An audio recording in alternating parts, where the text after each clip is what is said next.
Oke, selamat siang. Berjumpa kembali dengan Mas Bro Tegal.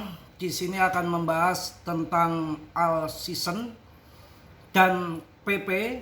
Jadi kalian jangan panik ataupun ketakutan, belak-belakan akan jadi tumbal. Akan Mas Bro kasih penjelasan di sini apa yang sebenarnya terjadi ya. Tapi kalian tetap Dior riset sendiri, Mas Bro tidak bertanggung jawab atas kerugian kalian. Oke? Jadi kalian melihat koin PP sekarang turun. Sekarang kita simak bareng-bareng. Waktu listing awal PP, semua koin-koin lawan-lawan PP sudah habis. PP termasuk menjadi koin pemenang. Penurunan ini sifatnya hanya pendek, jangka pendek sebelum nanti dipump kembali. Penjelasannya begini teman-teman. Ketika market ingin dibanting, pasti dipump dulu seperti POMC meeting yang lalu. Kemudian pump ke atas, dipancing-pancing, kemudian longsor ke bawah. Saat ini longsor ke bawah untuk pump ke atas. Jangan panik, jangan menjadi tumbal. Saya akan ulas di sini dan saya mohon maaf tidak menjelekkan koin lain. Kita melihat fakta yang ada secara ilmiah. Yang nantang-nantang PP tempo hari banyak. Sekarang Volto koin kemana? Sekarang Modeng kemana? Sekarang MOK kemana? Modeng dari harga 12.000 sekarang Rp1.000. Longsornya lebih dari 90%. PP masih di top CMC papan atas dengan market cap masih di 50-an triliun. Bukan koin-koin asal-asal.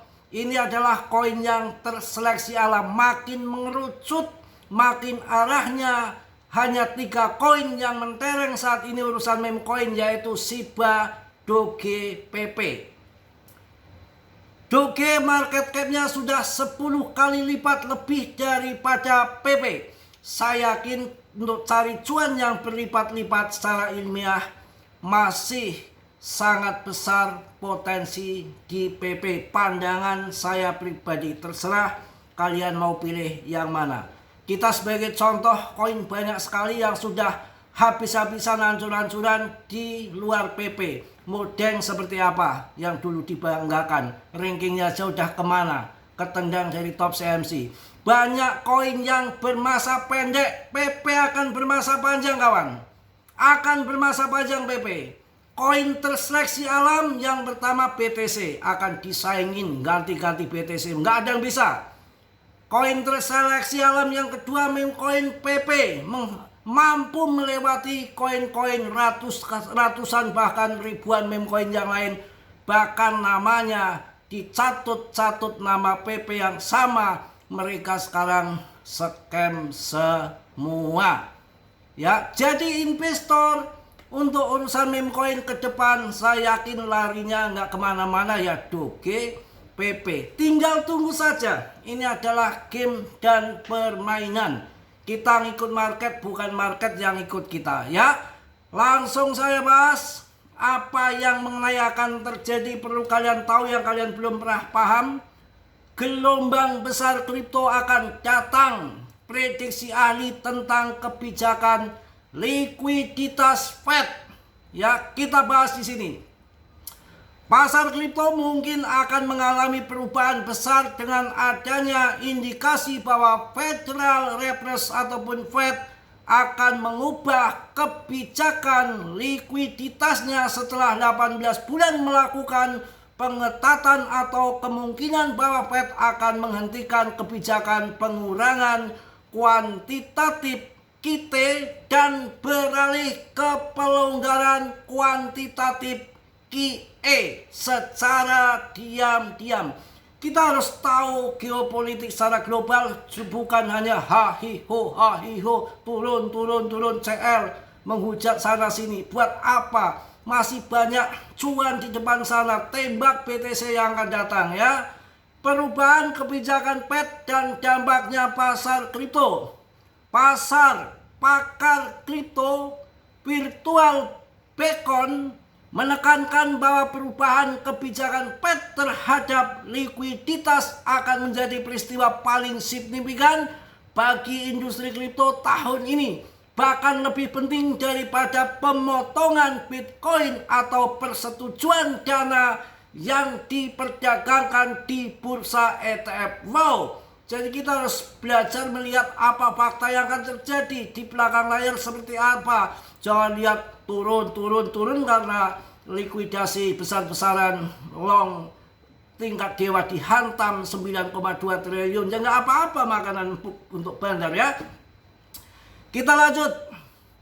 Pada tahun 2019 ketika Fed menghentikan QT, terjadi lonjakan harga pada altcoin.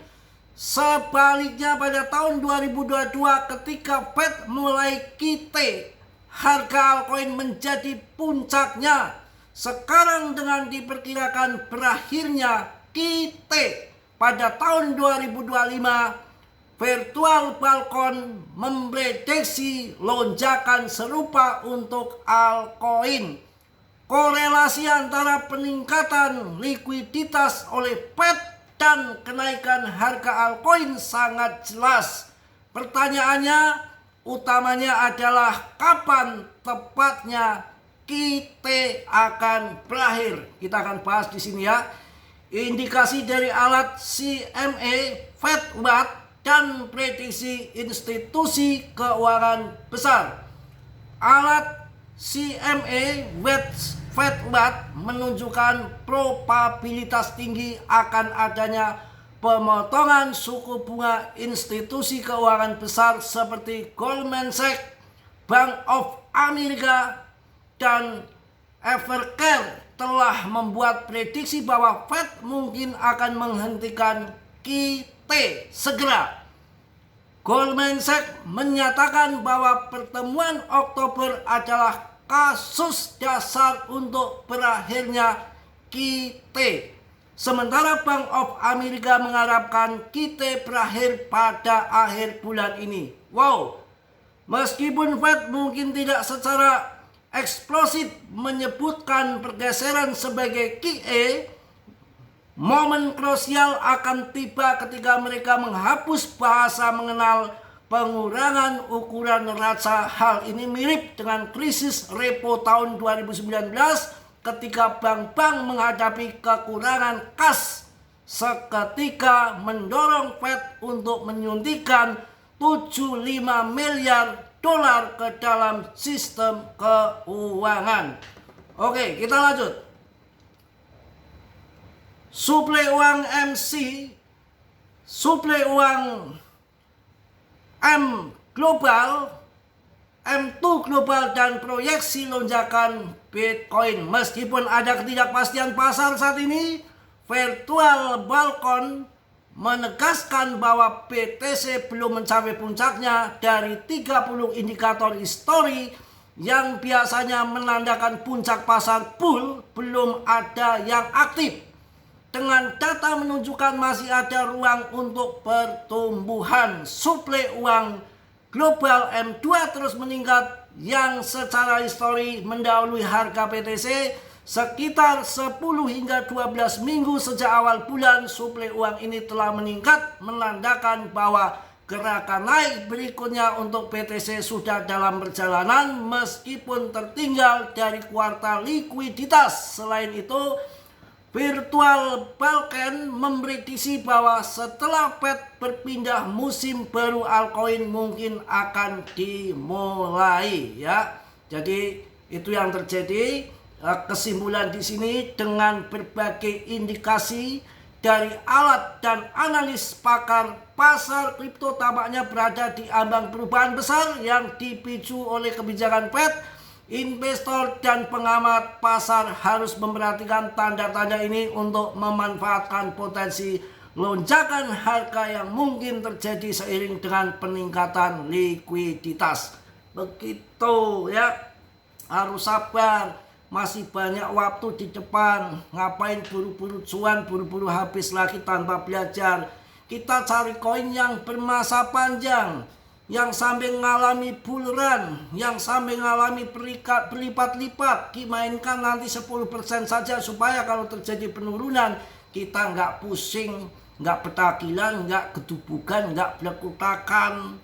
Ya, disuruh masuk meme coin sedikit saja, portonya 80% BTC, 15% altcoin, 5% baru meme coin yang ada all in di meme coin semua uang ratusan juta. Itu salah siapa? Ya, kalau yang masuk awal-awal lihat candle all in di PP ya, awal listing hingga sekarang itu tinggi lonjakannya. Dari market cap di bawah 1 triliun sekarang 50 triliun. Artinya sudah kenaikan harga turun gini pun ada 50 kali lipat. Pada waktu ATH-nya diperkirakan kenaikan PP 200 kali lipat. Kurang opo toyo? Ya, kalau sekarang turun kemudian pada belekutakan ya salah sendiri. Yang namanya market naik dan turun. Bukankah ketika pemangkasan suku bunga udah saya berkali-kali sampaikan beda dengan zaman dahulu yang mana belum ada ETF, yang mana uang-uang belum pada masuk ke kripto. Sekarang dana institusi, dana pensiun AS sudah pada masuk kripto. Maka semalam yang terjadi adalah peperangan antara bandar sama trader. Ketika pasang long terlalu tinggi, bandar tinggal ngambil saja, di squeeze ke bawah, habislah trader. Itu begitu aja. Mudah-mudahan kalian nggak termasuk orang-orang yang kena. Kita harus melihat di balik belakang layar adopsi ETH meningkat. Ya, kita lihat ya koin-koin yang lain seperti koin Modeng ya. Modeng sekarang rankingnya ada di 300-an. 304 ranking Modeng yang tadinya di top CMC, mana terlempar, artinya tidak bermasa panjang. Kalau PP ngapain ditakutkan? Ada porto koin, ada mantra, habis semua. PP masih oke. Ya, mungkin itu yang saya sampaikan di siang hari ini. Mohon maaf yang sebesar-besarnya jika salah-salah ucap, salah-salah kata. Bukan Mas Bro menjelekkan koin lain, tapi secara ilmiah real di sini dijelaskan yang positif, yang negatif, yang hitam, yang putih apa adanya, tanpa harus tanda ngaling-ngaling, tanpa harus tutup-tutupi, apa adanya segamblang-gamblangnya. PP masih oke. 2 jempol, 10 jempol, tinggal tunggu saja. Oke? Yang positif kalian ambil, yang buruk kalian tendang. Selalu saya ingatkan, Mas Bro tidak bertanggung jawab atas kerugian kalian. Semua kerugian ditanggung masing-masing. Oke? Karena dalam dunia kripto berisiko tinggi, bisa cuan dadakan atau membeli dadakan. Oke, salam dari Tegal Mas Bro. Wassalamualaikum warahmatullahi wabarakatuh. Tetap jos.